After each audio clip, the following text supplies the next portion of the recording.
Thermodynamics, right? What we're doing here is we're looking into the concepts temperature, heat, thermal energy. In many ways, this is actually a technique. This is new stuff. Now, you've had chemistry before. A lot of these ideas are going to be familiar to you. I'm sure some point in chem that we teach at AVC, you talk about specific heats. Yeah, you probably know the ideal gas law, but we really get into the physics behind it. We do a lot of PV diagrams. Oh, you're going to like that. I love the PV diagrams. They're awesome. So, but today's lecture, we're going to focus on the basic concepts of heat and thermal energy, and we're going to dabble a little bit into thermal expansion and specific heats of things like solids and liquids. The real nice stuff is when we get into the specific heats of gases, and that'll blow your mind because that's some weird stuff. It's kind of neat, actually. Now, probably one of the most important concepts, simple concept, by the way, but one of the most important concepts that we're going to learn here is this concept of thermal equilibrium. And the idea with things that are in thermal equilibrium is that there is no energy transfer between the two objects. Okay? That's precisely what we mean by thermal equilibrium. Now, be careful about this term thermal equilibrium because I've seen it misused quite a bit, especially on the internet. In fact, I have an issue with my astronomy class because a lot of people are doing their Googling and they're coming across websites that are, well, they don't know their physics too well. And they talk about thermal equilibrium when that's not accurate at all. So one thing about thermal equilibrium is that there cannot be an energy transfer between things. And that occurs when things are at the same temperature. Okay? There is a transitive property, okay, that exists here. And in fact, this is so important that we kind of retroactively added a law to the laws of thermodynamics. That's why it's called the zero law, because it was an afterthought. It's like, oops, this should have been the first one. But it's what we call the zeroth law. And also zeroth because it's more of like I don't want to use the word axiom. That's not really probably the right word I want to use. Well, debatable, but anyway. And that's what the zero law of thermodynamics is that if you have two objects in thermal equilibrium, there is no transfer of energy between them, okay? And they are at the same temperature, and those do mean the same thing, okay? It's not possible to have objects of different temperatures to be in a type of contact and not exchange energy. That would violate, well, it violates a lot of things. It violates the zero law. It also kind of violates entropy. Entropy's at the end. But that's what we mean by that. And this is more of it's a setup kind of thing. A lot of our problems are going to make the assumption about thermal equilibrium, and a lot of things that we deal with work on the ideas of thermal equilibrium. So it's a simple idea. It's a subtle thing, and it's very easy to forget. A lot of times, in order to solve a problem, you have to remember, oh, this is thermal equilibrium, so I can make this assumption, this, and so on. Okay. So anyway, that's what we do there. Okay, so what's very fundamental to, wait, sorry, 1 minute here. Okay, you guys, yeah, you gotta really, yeah? Okay, you might have heard people in the background having fun, and I wanted to make sure that stopped. No fun in this house. All right, so temperature is a very key aspect to all of this. Now, the thing with temperature is that it's a seemingly abstract idea, but it has a very precise physical definition. And when we get into the next chapter, we're going to look at some of we're going to look at things on a very small scale, and we're actually going to be able to create a relationship, this amazing relationship, where we equate the average kinetic energy of a substance.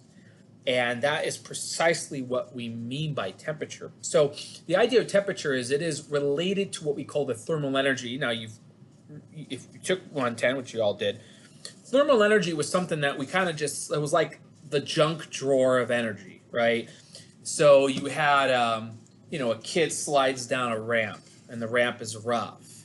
And you have an energy conservation where we have energy transformation where you have potential gravitational potential energy, and then it's turned into some kinetic, and then the other what is dissipated away. We just kind of said E thermal, okay, just E thermal.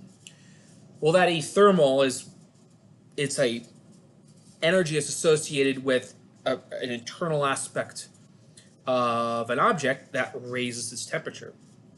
They are different things, however. The temperature of an object and its thermal energy do mean different things. For example, we'll talk about the sun as an example. The temperature inside the sun, the core, is around 15 million Kelvin, right? And that's hot, right? If you go to the corona, which is like the outer atmosphere of the sun, right, where we talk about a solar wind, that's very hot too. It's actually, in some places in the corona, it can reach 2 million Kelvin. Now, those are very similar temperatures, but very different environments, right? Nuclear fusion happens in the core, and it doesn't happen in the corona. Well, there's a couple reasons for that. One, 2 million is not quite enough for nuclear fusion. You need a 10 million Kelvin for an efficient reaction. But the biggest difference is the thermal energy. Thermal energy is a function of temperature and density. Right? So there are down. I'll explain more about that when we get into we more clearly define these things here. But in the example here, when we measure in temperature, we're measuring a response. It's kind of what we're doing here, and these are calibrated thermometers here. Looks like they're alcohol-based thermometers. That's usually the red ones are alcohol-based, and they undergo a thermal expansion when heated, and they're calibrated to correspond to the temperature that is. Now, oops, what's going on here? All right, so to characterize temperature, we got a few ways to do it. Okay, we got America units, right? Not entirely America units. There actually are a bunch of places. There's a, what is it? It's a country in Africa called, what's it called? I don't know. And a bunch of islands use Fahrenheit. I don't know, whatever. But all America still uses Fahrenheit for some reason. And Fahrenheit scale has a weird history to it. What was his name? His name was Daniel Fahrenheit. Daniel Gabriel Fahrenheit, I think was his full name. And he created the Fahrenheit scale, and it was all weird. He first wanted it to be based on like body temperature, and then he changed it, and he changed it, and it got changed and changed. It just got changed a million times. And somehow we got stuck with it. We're not going to use Fahrenheit in this class. It's just not something that's standard in the sciences. Something that's more standard is the Celsius scale, but it's still somewhat arbitrary. It sets 0 degrees. Oops, I don't have degree symbols here. Sorry. This T sub C, these need to have degree symbols on them. I'll explain why in a moment here. But a temperature of 0 degrees is meant for, it's the freezing point of water, and 100 is the boiling point of water, and that assumes pure water, no impurities, things like that. The Fahrenheit scale, well, it's a weird story, but it has exactly 180 divisions between freezing point of water and boiling point of water. And why is it 180? Is because it had to do with, I don't know if it was Fahrenheit himself, but he had like a thermometer, and he would mark off equal intervals, and then somehow it came out to 180. And so that's why we have a degree system, because it's based on the fact that there's a certain number of intervals, increments from one to the next. So that's why we put degree symbols on Fahrenheit and Celsius, because you recognize that the system is somewhat arbitrary, and it is defined by and intervals, increments, an interval and increments. So like for Celsius, it's 100 increments from freezing to boiling. For Fahrenheit, it's 180 increments from freezing to boiling. Okay. We will use Celsius a bit in this class because it is a worldwide standard, and there are a lot of practical problems that involve Celsius. But ultimately, when we really get down to the basic physics here, the Kelvin temperature is what really does it for us. And the Kelvin temperature is identical to the Celsius scale, but it has an offset. We recognize, move on. Oh, I'm going to go, whoa. Okay, I'll say more about Kelvin. My slide's a little out of order, I think. I don't know. The Kelvin temperature recognizes a very important physical property of matter in that there is a lowest temperature. And so the system has been calibrated so that the lowest temperature is 0. And that's important because other physical quantities are 0. For example, if you have somehow, you can't do this, but if you have a gas that's at 0 Kelvin, it has 0 pressure. And so in the equations that we use, like ideal gas law, that makes that work out. So anyway, you'll see more when we get into the next chapter. We're going to have a whole discussion on how we go from we're going to look at a molecule in a box. And we're going to see that molecule hit a wall and bounce off. And then we're going to start looking at conservation of momentum and energy and all these amazing things. And then we're going to actually develop how the Kelvin temperature relates to macro quantities like pressure and volume and things like that. It's very, very, very, very, very cool, actually. Okay, so here's our scale here, though. Now, again, Celsius and Kelvin are going to be our primary go-to things here. One thing that's important about this, though, is that the difference between freezing and boiling is the same in the Celsius and the Kelvin temperatures. Exactly 100.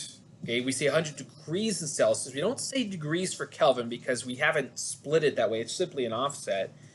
And that's a very important distinction because, well, let me ask you a question. How about that? Okay, I have a question for you. So I have a lot of questions I ask in class. And if you've had me before, what we do is we have these little papers and you hold the papers. But sadly, everybody is we got a pandemic and I can't see you and everything's terrible.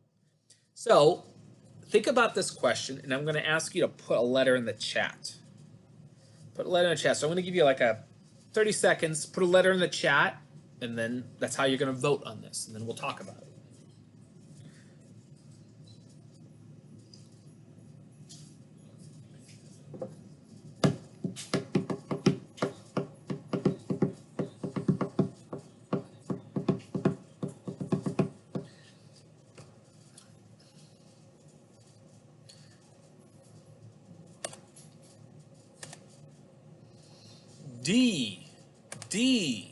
D. You sure, people? Are you sure about D? Are you sure? Nobody's deviating from D. Well, okay. It's D. All right, don't humor me. I'm just playing with you. It's D. Okay. What's that mean? Well, here's the thing. If you look at, let's go back. Look at these equations here. Think about deltas. Think about a difference. Now, a delta T sub K, a delta for a Kelvin temperature is identical to a delta for a Celsius temperature. So if you're comparing two temperatures, the deltas are exactly the same. Okay? For Fahrenheit, it's not the same. Okay? A 1 degree in Fahrenheit is a smaller amount of temperature difference, right? It's whatever 1 over 1.8 is, whatever that is. So if you do a delta here, you got a factor, this 1.8 factor here. So yeah, Celsius and Kelvin have the same deltas.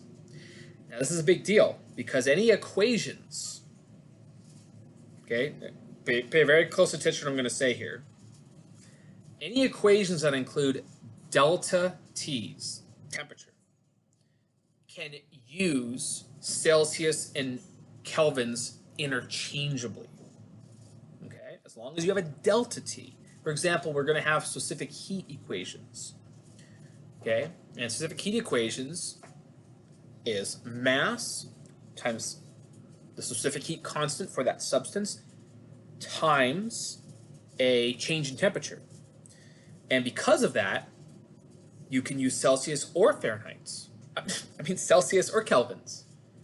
But you can't do it for Fahrenheit because an individual degree in Fahrenheit is smaller, actually.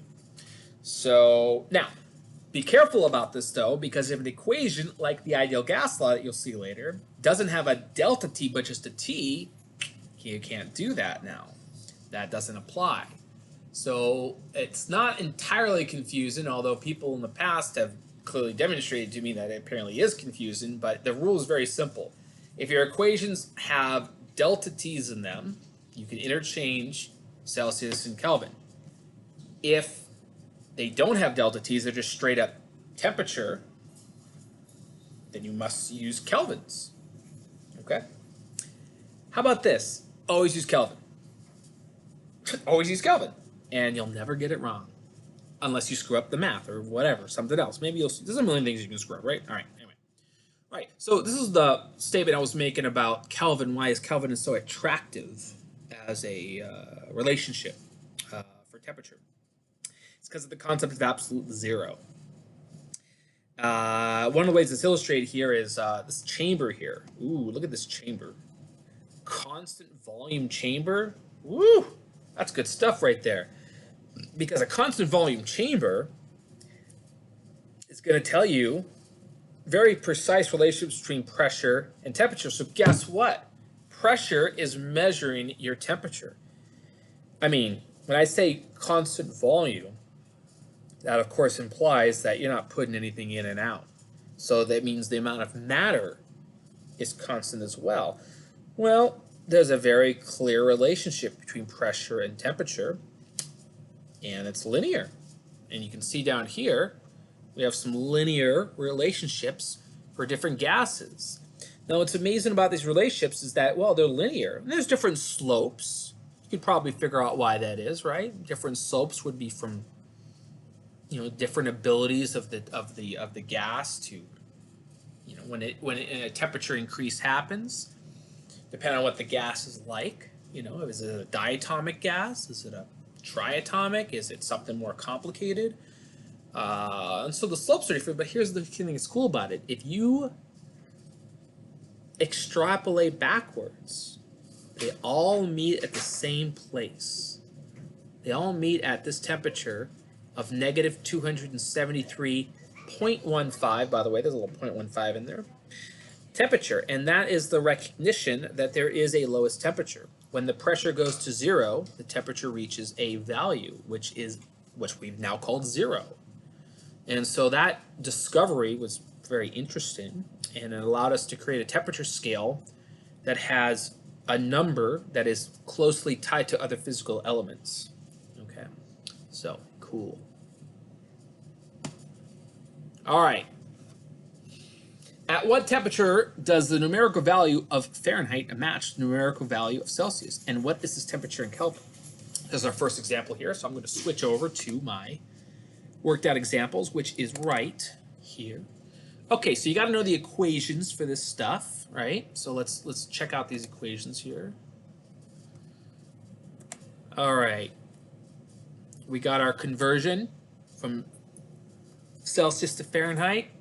We got our conversion from Celsius to Kelvin, right? Now, the way this is going to work is if the numerical value for Fahrenheit and Celsius are the same, well, I'm going to take this equation and I'm going to replace C and F with a single variable. I'll call it X because X is a nice variable. I'm a big fan of X for a variable. I like it. So we'll put X in there. We'll solve for X. We get a negative 40 Celsius, which is negative 40 in Fahrenheit. That's it. So those are identical temperatures, but there's only one place where that happens. If we want to know what this is in Kelvin, we simply refer to the equation up here. We put our negative 40 in for Celsius, and we find out that the Kelvin temperature is 233. Okay, now, we're very familiar with Fahrenheit because of where we live. You may be more familiar with Celsius if, you know, I mean, like, I'm a little bit of a nerd. I put my car as a temperature scale. I put on Celsius. My wife gets all pissed off. Why is it Celsius? I don't know what the Celsius stuff is. And I put everything in kilometers. Why is it in kilometers? I don't know what the heck that means. It's like, well, I'm trying to be normal. Yeah. Anyway, so the only downside to the other scales is that sometimes it's not. What is going on? Why is that's like the fourth car that's driven up, like stopped, and just stared at me and left. Something's gonna happen to me. I know it. All right. Anyway. All right. So, you know, that's a little bit tricky for Kelvin because you look at a number and you're like 233. I don't know what the heck that is. I mean, realize that 273 is 0 degrees, right, for Celsius, or 32 Fahrenheit. And then, you know, room temperature is like 300. Room temperature is about 300 or so, you know. So, it's not great, but that's something at least, you know. Okay. How we doing here, people? Are we alive? You sleeping? You playing a video game or something? It's lonely out here. Crickets. Pretty good. It's okay. Thank you. Well, it's just this is weird, you know what? This whole quarantine stuff's like uncomfortable, you know?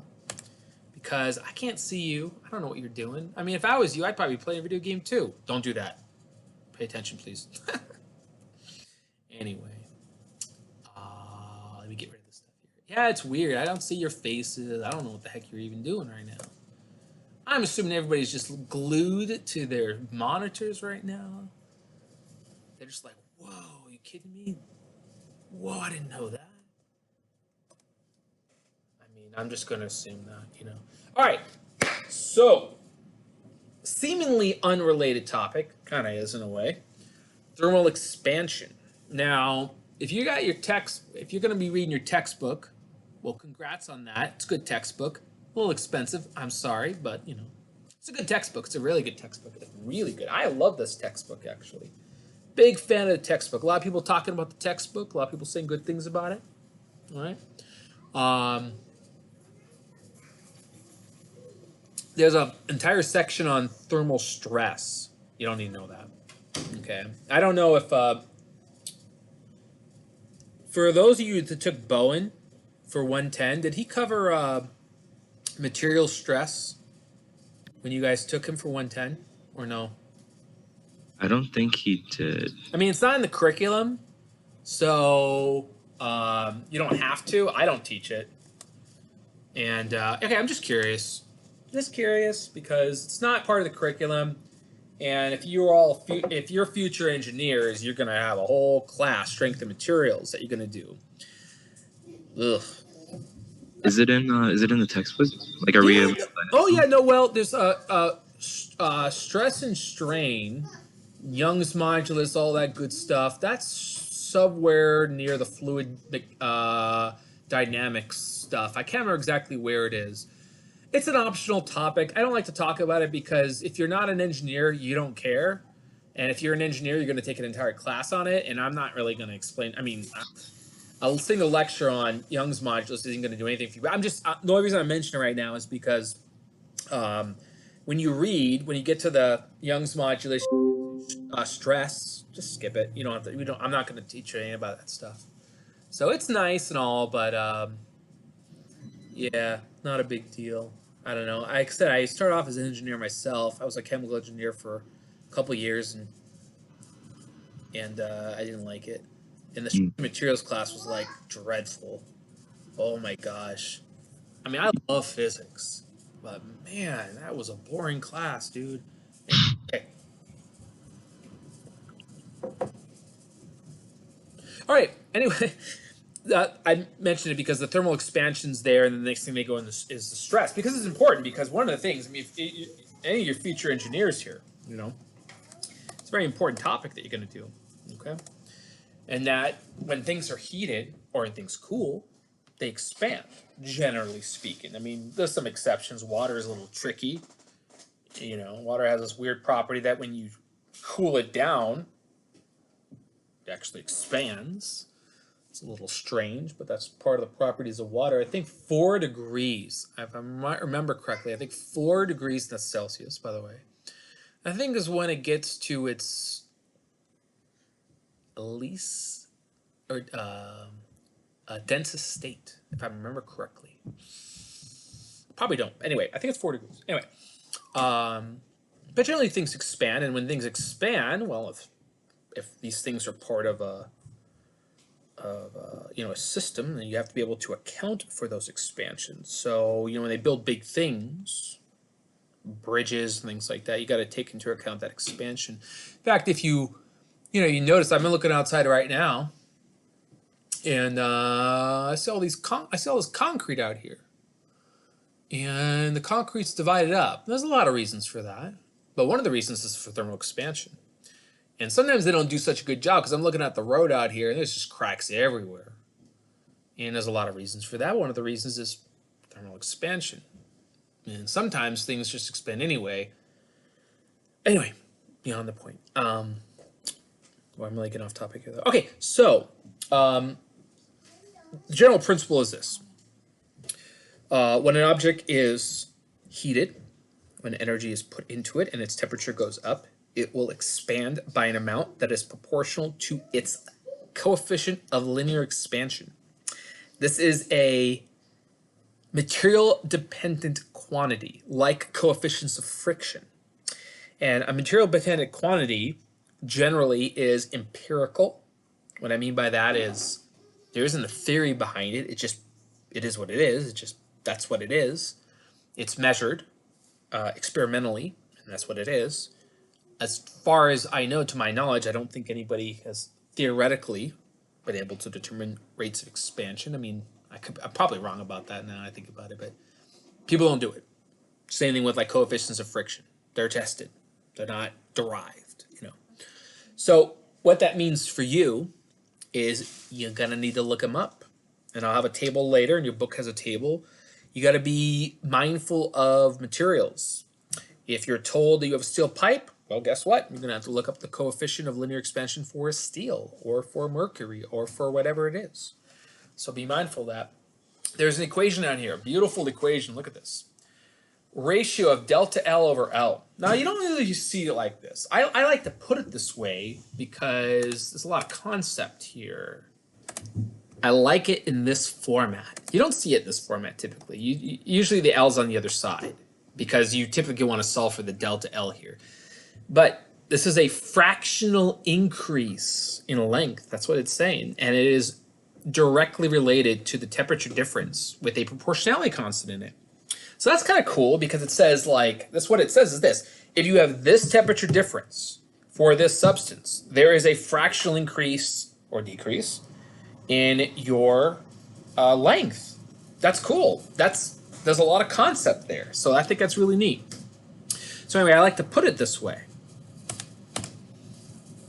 Here are some, this is just from your textbook, you know, and what this means is, let me get this thing here, is objects with a large alpha, right? What does that mean? If it has a large alpha, that means the same temperature difference for like in a different substance is going to result in a larger expansion. So what's up here? Aluminum, brass, copper.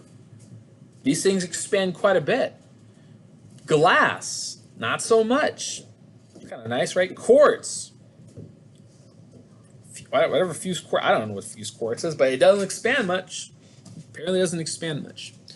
So the interpretation of these alphas is this. If the alpha is big, then it doesn't take as much temperature to make it expand.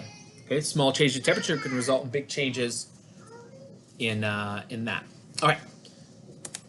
Now, what else we got here? What is this? Let me go back. I'm gonna go forward. I'm gonna go back. I shouldn't have put this here. This should be rearranged to be. Oh my goodness. Okay, I'm gonna come back to this stuff because this is volume expansions. And there's some cool theory here, but I got to come back. I should have put this slide a bit later. Oops. Right, anyway. Betas. All right. A 55-meter long steel pipe. Ah, the word steel is in there. You know what you're going to do with that, right? You're going to go back and say, what is Mr. Steele's alpha value? It is a 1.2 times 10 to the minus 5. Now, look at the units up there, right? Inverse Kelvin or inverse Celsius. Use either one. This is a delta T in your equation here. Remember that? All right. So 55-meter long steel pipe. One side of runs from one side of a refinery to the other. How much does the pipe length increase on a 5 Celsius winter day when 150 Celsius oil is pumped through it? There is an assumption here, if it's not clear, that when the workers get to the refinery, that the pipe is in equilibrium with the air. So the pipe starts off at 5 Celsius, and then the oil is pumped through it, and eventually a thermal equilibrium is met with that pipe and the oil. And so the increase in temperature of the pipe is 150 Celsius or Kelvin. Right? Okay, so let's figure it out.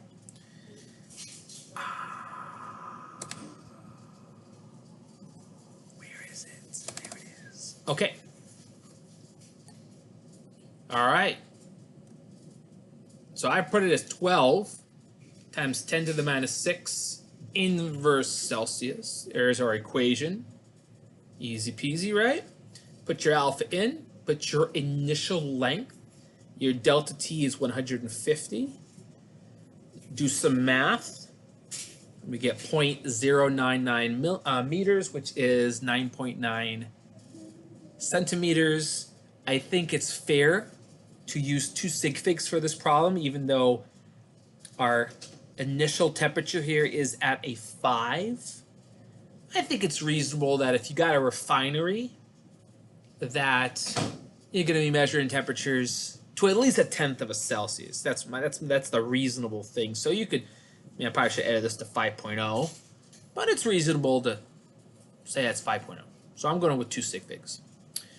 The fractional difference, just because I'm curious, doesn't ask this, but I'm curious about the fractional difference. The fractional difference is 0.18%. Not much, but it's something, and it needs to be taken into account. Because again, if you don't, you could have structural issues, right? So anyway. Okay, that was a pretty straightforward example. However, any questions about that?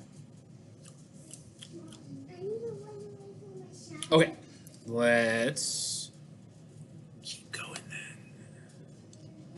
Let's keep going. All right, area and volume expansion. So here's how this works.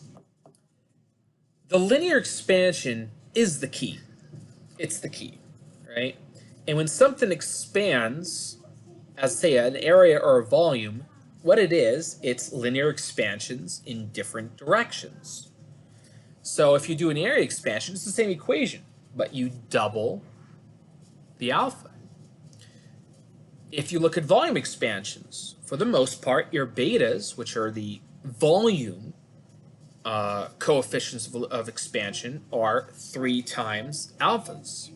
So if you look back here, okay, here's my aluminum, 2.4, 7.2. Whoa, right? What's brass doing? 2, 3. I mean, 3, 6. Most of these are double for areas or triple for volumes. Not exactly, because there can be some physical differences that happen in the objects. For example, I mean, if you take into account that there are intermolecular bonds, that can throw these off a little bit for the most part, though. And the reason why it's double and triple is because it's expansion in every direction. So, if you're looking at this rectangular box here, it expands in every direction. So we add a factor of 3 in there for that, Okay. I mean, you could also interpret this as like a derivative too, right? Because deltas they're a type of derivative, right? I mean, not exactly, but I mean, you would get this too. If you actually had a volume and you took the derivative of it, dv dt. Imagine that this was a differential, right? dv dt, and you take the derivative of that. Well, guess what? You're gonna have a power of 3 for your volume, and it's gonna come in the front. So that's another explanation if you like the more math side of it. Cool stuff. Okay. Do solids always expand linearly? The general assumption is yes. The assumption we make for physics 211 is yes. If you're looking for something more precise, the deviation from linear expansion is pretty small. You're looking at really precise things. For example, I mean, if we're talking about building an aircraft, maybe we have to start looking at that stuff, but that's usually done all empirically. Again, the reason why it's not perfectly, like, for example, if you talk about, say we talk about, I don't know, well, okay, so, oh gosh, you're gonna really get me talking here, I think. Let's talk about copper. Let's talk about copper here. Oh, maybe brass. What's the melting point of copper, right? What is the melting point of Mr. Copper? It's pretty darn high, I would imagine. It's really high.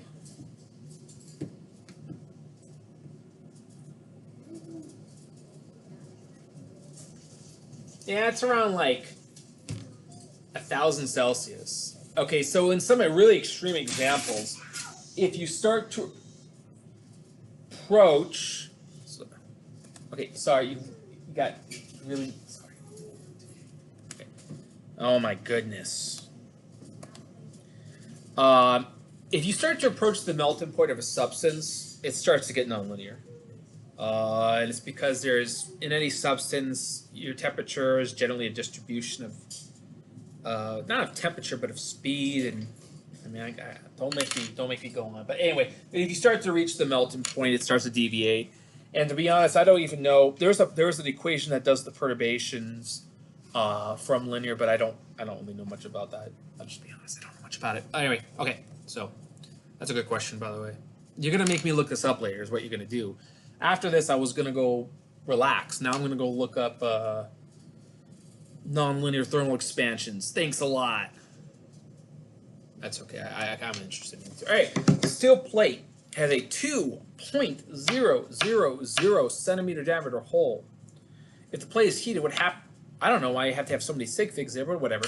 What do you think's gonna happen here? Increase, decrease? Let me know. Put it in the chat.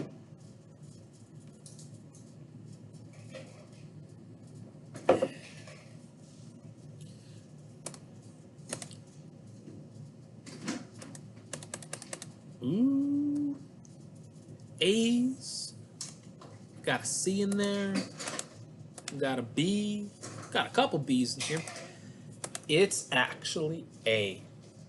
And so you think, though, right? You say it expands. So you may think, if I go back to this picture here, look at this.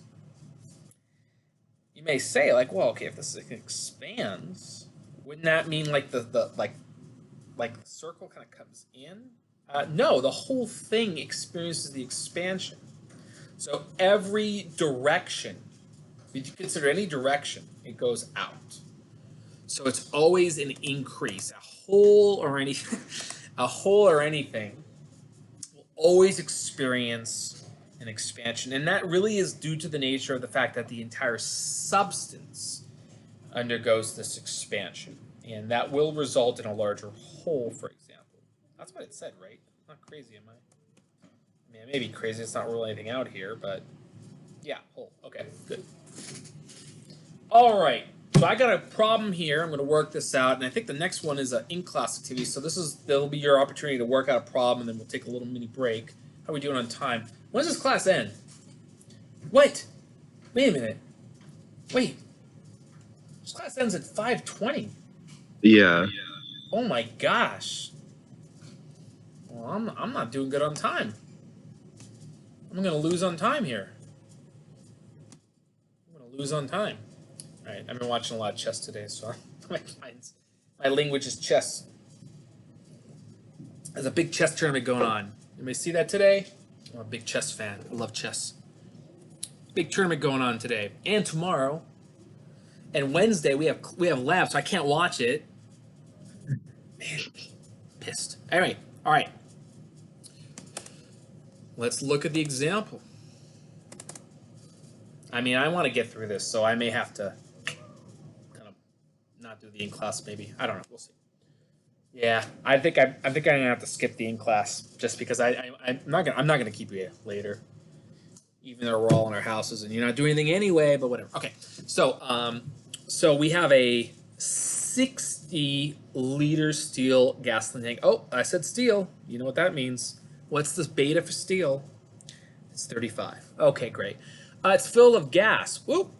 Gotta look up gas now. 950 times 10 to minus 6. Okay, that's cool. It has just been pumped from an underground reservoir. Now, both the tank and the gasoline have a temperature of 15. How much gasoline will have spilled when it warms to 35, which is, kind of a warm day, right? 35, it's like 93, 94, something like that. Anyway, okay.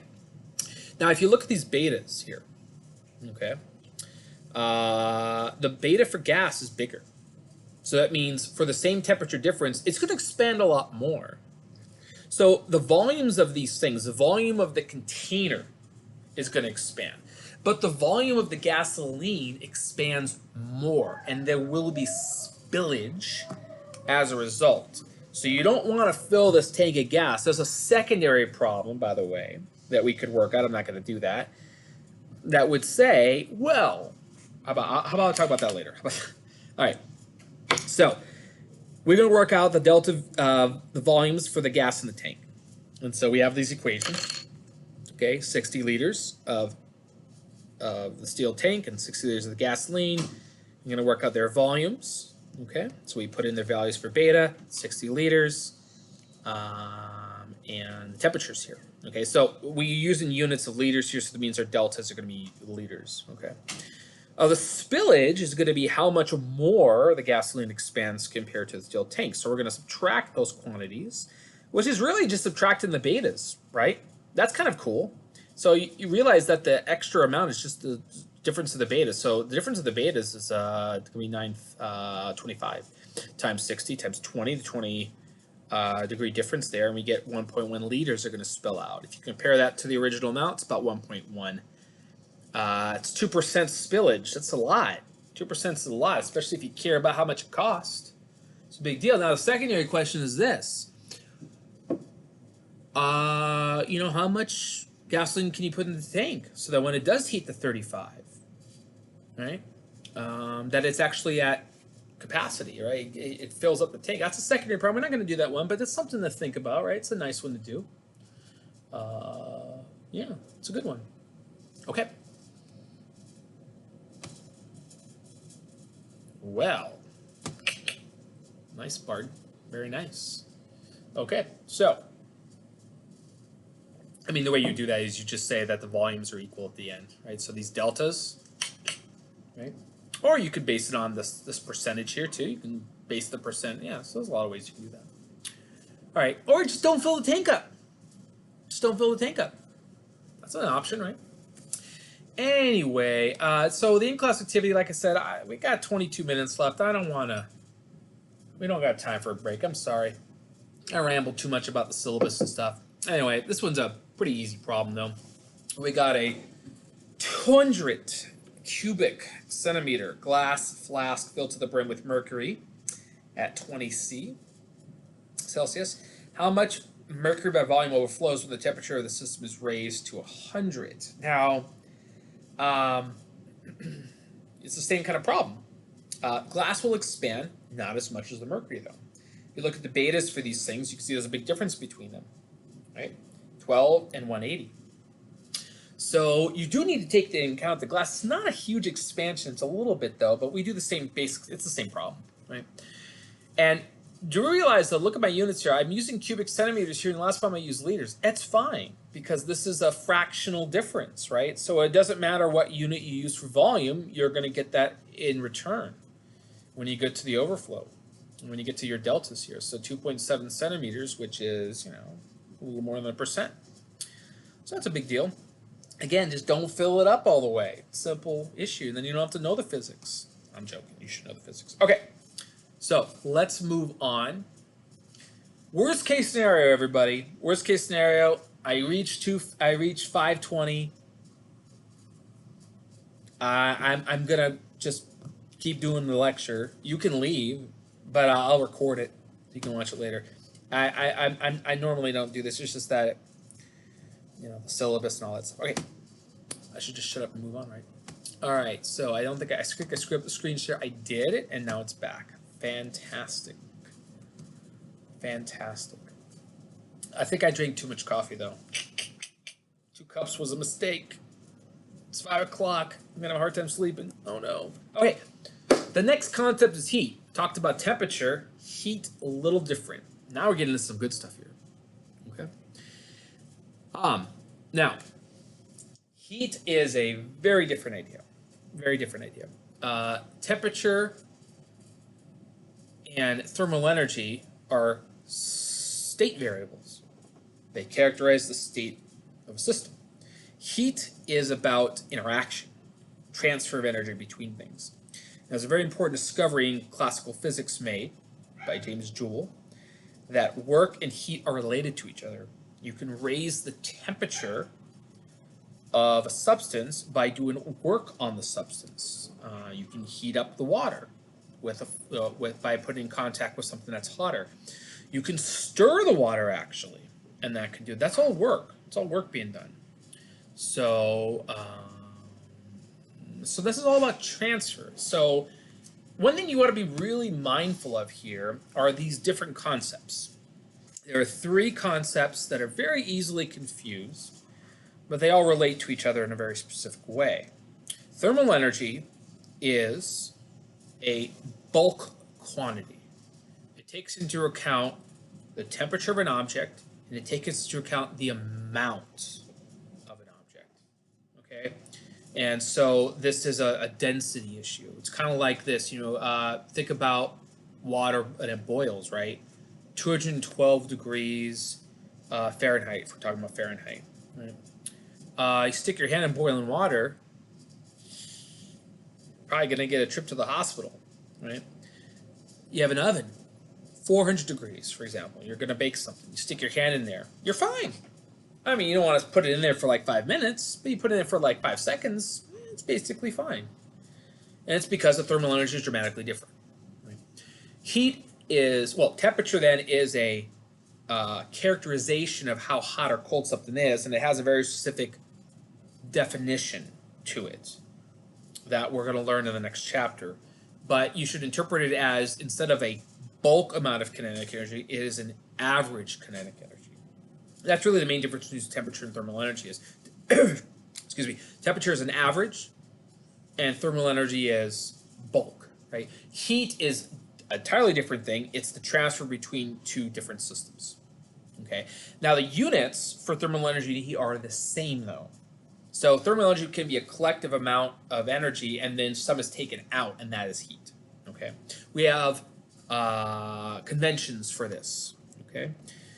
Q is the symbol used for heat. It is in joules, like any other energy. When heat is put into a system, we say that Q is positive. The system is the focus here, and if we put energy into the system, we say that the heat goes up. So it's a positive Q. If you take energy out of the system, it is a negative Q, okay? And if you're in thermal equilibrium, Q is 0, okay? Which is also what we refer to as being adiabatic. And that's a term that you're going to hear more about later on. Adiabatic means no heat in or out. And that's synonymous with Q being 0, okay? Be careful with this, by the way, because if you refer to a lot of external sources, to help study physics. Unfortunately, there is different conventions. And you'll see this when we get to the first law of thermodynamics. First law? Yeah, first law of thermodynamics. That some systems use a different convention, and they switch they switch the sign of Q. Not my fault. This is the best one. I'll tell you that. That's all you got to know. This system, best system. All right, what are our units here? Well, ultimately it's the joule, but we got pesky other units. We got other things. We got calories.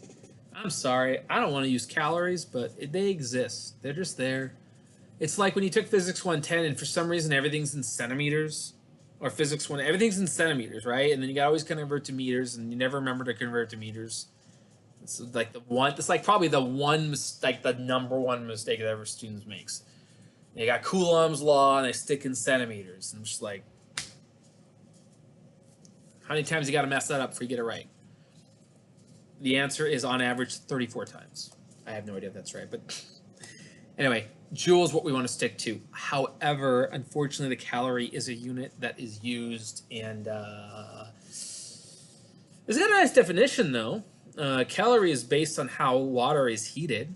A gram of water that goes up exactly 1 Celsius has received exactly 1 calorie of energy. So that's the definition of it. Turns out that a calorie of energy is 4.186 joules. Okay, so it's a conversion that you're really gonna want to know. It's one of those conversions that you tattoo on the inside of your arm, right? You probably have a ton of them already, right? Well, if that's your thing, you know. Anyway, you gotta remember this conversion. Very important conversion, we use a lot. So anyway, now just one little statement about calories, though. A little confusion here. When you read a food label, okay, like my diet soda here, 0 calories. Well, look at that. It's a capital C. Mostly because they probably just decided to make a capital because, you know, it's grammatically correct to do that. But calorie with a capital C actually is a food calorie. And that's 1,000 calories, which actually is 4,186 joules. So that's crazy, right? Because that's how much it would take to heat up a kilogram of water by a Kelvin or a Celsius. And that's 1 food calorie. So if you eat something that's 100 calories, that's the amount of energy that could heat up a kilogram of water, 100 Celsius. Well, you don't utilize all that energy, that's the problem. Fortunately, when you eat all that pizza, you don't take in all those calories. All right, whatever. All right, so how do we relate? Right? How do we relate between temperature and heat then? We do it with what's called specific heat. Okay. Now, apologies for this equation here, by the way. There's a capital M in here. We don't want a capital M. This is a lowercase m. This is straight up mass. Mass. Just straight up mass. Okay. I've been meaning to change it. I keep forgetting to change it though. But specific heat is basically a measure of how much heat goes in and out of a substance based on how its temperature changes. And so Q is that statement of heat. And so how much heat is required to raise the temperature of an object, a given amount, is based on 2 factors here. Ready?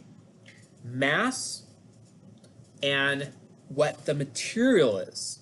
So this C here, lowercase c, is what we call just the specific heat. It's based on mass. If you ever see a capital C, which you'll see later in the class, that's the molar specific heat. And the difference there is that instead of mass, we put it in terms of moles. That's nice. That's nicer for some of the theory that we'll do later. This is the more practical stuff for the moment right now. So assuming there's no work being done, okay, because work can introduce energy differences. This is a first law of thermodynamics issue that we'll worry about later when we get into the first law. But for now, if there's no work being done in the system, you just input heat by whatever means possible. Then this tells you exactly how it's done. So there's two things that matter, right? Amount of substance. Obviously, if you have less of an amount for a given amount of energy, you can raise it to a higher temperature. That makes sense, right? When it comes to the amount of heat that you need, you also need to know about the materials. C is just like the alphas and the betas. They are material dependent quantities. Okay, there actually is a lot of theory behind these, by the way. It's not as empirical as like coefficients of friction or the thermal expansion stuff. There's actually a lot of theory behind this. We'll get into a little bit when it comes to gases. When it comes to liquids and solids, it becomes a little bit more murky. But when it comes to gases, it's really straightforward and pretty interesting, actually. But anyway, so because it's material dependent, you got to be mindful of the substance. Okay, if it mentions the material, you should know that, right? We don't do much with the molar specific heat. I want you to see it now, but we'll do more of it later. All right. Read over this question. Let me know what you think. Give me about 30 seconds for that.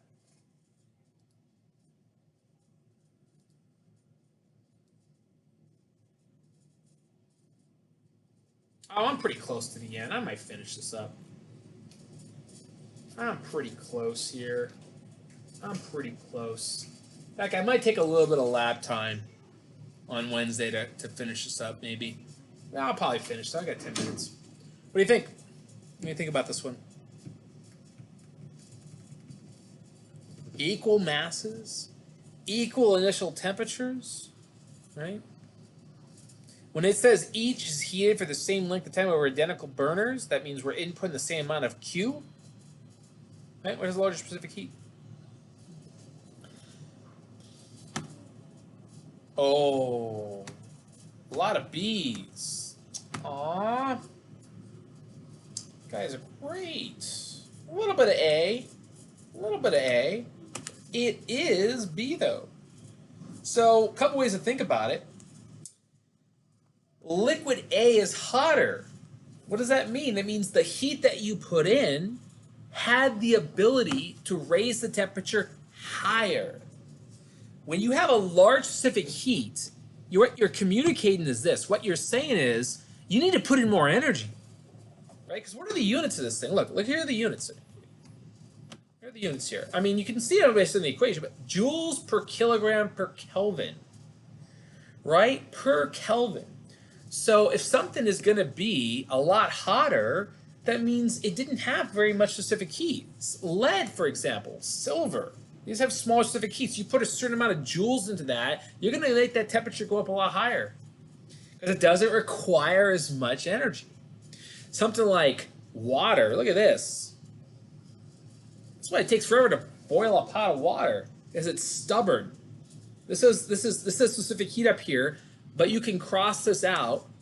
Here. I'm going to cross that out, and I'm going to put in. This is also a measure of stubbornness. Oh, I can't spell stubbornness. Is that how you spell? That's probably how you spell stubbornness. Okay, I'm just telling you people, I can do math and physics, but when it comes to spelling, stubborn. Oh, as an N. Is that how you spell it? Is it like double N? Okay, anyway, this is also stubbornness. I'll put it that way. So water's really stubborn. Ice is super stubborn. Ethylene glycol, oh man, that stuff's... Anyway, so that means, right? That's what it means. Okay, so if you have all things equal and something goes up to a higher temperature, it's easier, right? It's easier to make that thing heat up. And mathematically, you can see there's an inverse relationship between these things, right? C and delta T have an inverse relationship.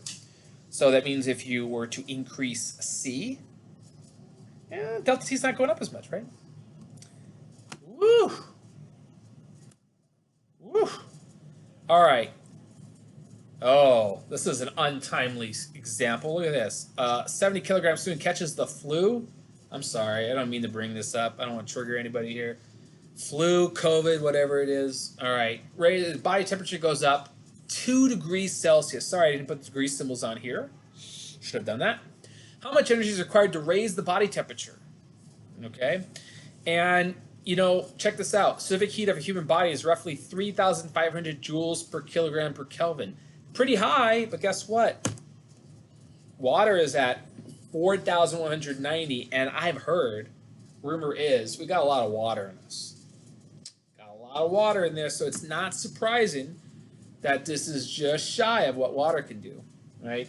It's 70. I don't know if 70% is true. 70% water. People always say that stuff, but I have no idea if that's even true. It's a lot, though. That's all I know. It's a lot.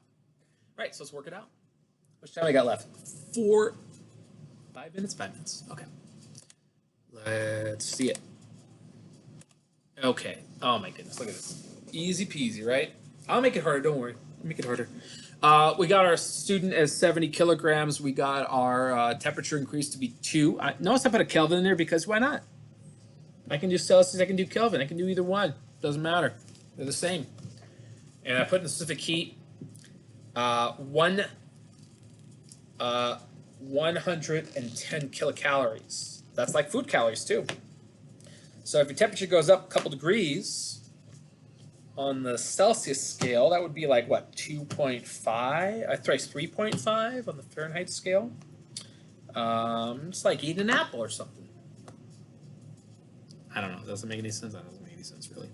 All right. Let me go back to my slide.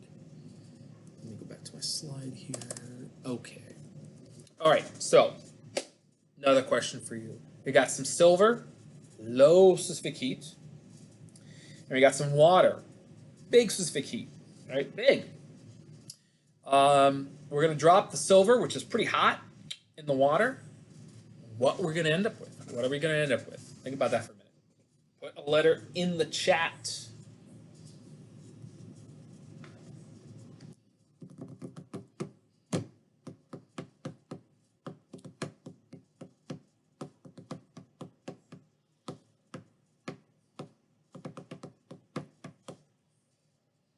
Too much coffee.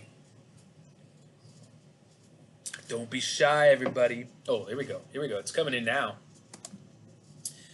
Ah, you warm my hearts, people. You warm my hearts with all these B's. Well, it's not everybody had a B. Keep trying, though. All right. It is B. Now, guess what? Guess what's going to happen here? Say they had the same specific heat, right? What would happen? You reach 50, right? But it's harder to get the water up. So if you're thinking about this in terms of a balance, well, the same specific heats are going to be in the middle, 50. But water is stubborn, right? So you can't get up as high. So you're going to be somewhere below the midpoint. It's going to be really low. In fact, look at what's the proportionality between these things, right? You're talking about this being about 20 times larger almost, right?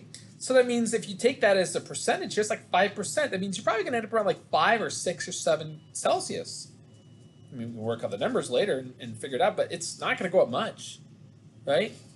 I mean, what is this? Let's do it. Well, I don't have my calculator with me here. I don't got a lot of time. Anyway, just take a ratio here, right? Whatever that percentage is, like it's 18 or something. You know, you figure out the percentage of the temperature difference there. My guess is you're around like 6 or 7 Celsius. That's it. Not much. Yeah. Wait. Oh, yeah. Yes. Okay, yeah. All right, cool. Cool. So here's the thing, people. I got 2 problems left. I got 2 minutes left. I'm not going to get to it. So here's what I'm going to do with you. Class is over. I'm not going to make you stay. I don't like that. I was a student once. Every time a teacher kept me over, I was like, you know what? I'm making a list. I'm making a list of all you professors, and I'm going to get you back one day. Anyway, I'm not like that. So I'm not going to keep you longer than you need to be here. However, I am recording a lecture right now. Okay? If you like to stick around, if you can't stick around, I'm going to explain these 2 examples, but I'm not going to force you to be here. Remember, everybody, put your name in the chat, please. And if you crashers can't stick around, that's okay. I'll just email you your ad codes. I'm only going to need like 10 more minutes. That's it. But again, I'm not going to force you to be here if you don't want to be here. All right? Okay, so I'm going to go through these 2 examples right now. So, all right. Now, I will say, though, if you're going to leave, though, definitely check this out, because this is where it gets this is where it starts to get a little challenging. Okay, everything was baby stuff so far, and everything was like softballs. I'm just trying to make you feel good about being in complicated physics. Not that complicated, really, but all right. Got aluminum pan. Oh, okay. As soon as I read about materials, first thing in my mind, I'm like, okay, what's specific heat aluminum? 900 or so. Okay. Half kilogram aluminum pan on a stove. We got a quarter liter of water. Oh, water. What is that? 4186 grams per kilogram per Celsius. All right.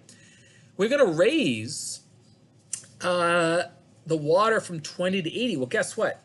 If we're going to raise the water from 20 to 80, the aluminum pan is going to have to go up to 82, right? When you heat this stuff up, we have thermal, well, we're going to assume thermal equilibrium. I mean, it's probably not exactly the same, but for the problem, we have to assume that, right? All right, so how much heat is going to be required to raise both the pan and the water to 80? That's the idea. And it's not completely obvious in the problem. It is kind of assumption. We're assuming that the aluminum pan does reach the same temperature, 80, as the water. It's not a terrible assumption to make, but it's not completely obvious. And so we want to see what the percentage is for the pan and the water, right? So this is pretty straightforward. The total amount of heat is the amount of heat that's needed to raise water and aluminum. So we got our MC delta T for both. The mass of the water is 0.25 kilograms. A little conversion down here if you weren't aware of this. A kilogram of water is a liter. So if you got a quarter of a liter, you got a quarter of a kilogram, right? And you need that because the kilograms, that's units in the specific heat. So we got our specific heat for water, temperature difference. We got the same information for the aluminum. And I didn't add them up right away. I wanted to see what they work out percentage-wise. So you can see you need a lot more. Not a lot more, actually. Like what? Like a little more than double? That's surprising. I mean, this is a factor of 4 right here pretty much. But again, you didn't have the same masses. So they both matter, right? Anyway, 62.8 kilojoules, 27 kilojoules. Overall, you need about 90, right? 89.8, right? If you want to figure out the percentages, you just gotta divide these individual ones by the total, and we're looking at about 30-70. 70% of the heat's going into the water, about 30% heat's going into the pan. Again, water, stubborn water. All right, now this was the in-class activity. This is something you would normally do in class. This is a little algebraically intensive, not the worst thing in the world, but suppose we pour a quarter liter or quarter kilogram of water at 20 into an aluminum pan. So it's a very similar kind of problem, same setup. But the idea is that we have the water, we have the water at 20 C, and the pan's very, very hot, right? It's at 150 C. And we're going to combine them, and we want to see what the equilibrium temperature is. Now, the key to this is the fact that any heat that's lost by the pan would be gained by the water. So the Q's are the same. Obviously, we're going to put a negative on the pan's Q because it will go down. But that's the key here. When you try to determine equilibrium temperatures, you have to work out a balance in the energy. So heat lost by the pan, heat gained by the water. And so I'm going to write out my expressions for that. Now, I have my delta T's. The thing is, we don't know what the final temperature is, though. We don't know the final temperature. So I'm going to write it out as mass of the aluminum, specific heat of aluminum, final temperature minus 50. Same thing for the water. We equate them. The negative sign is important here because this final temperature right here is less than 150. So this quantity here is negative, but that will cancel this negative here. Right, so you do your little magic with the mathematics, right? Solve for, algebra, right? So solve for T final. I did that here, okay? Snap my fingers, magic math's done. This is the quantity here, plug all the numbers, 59.1 C. Okay? The key to this, though, was equating the two energies together. There's a lot of problems that have this in there. Okay, that's it. You got homework already. You got a good number. You got 8 problems or so. And, most of it's based on what we did in class here. If you have questions, let me know.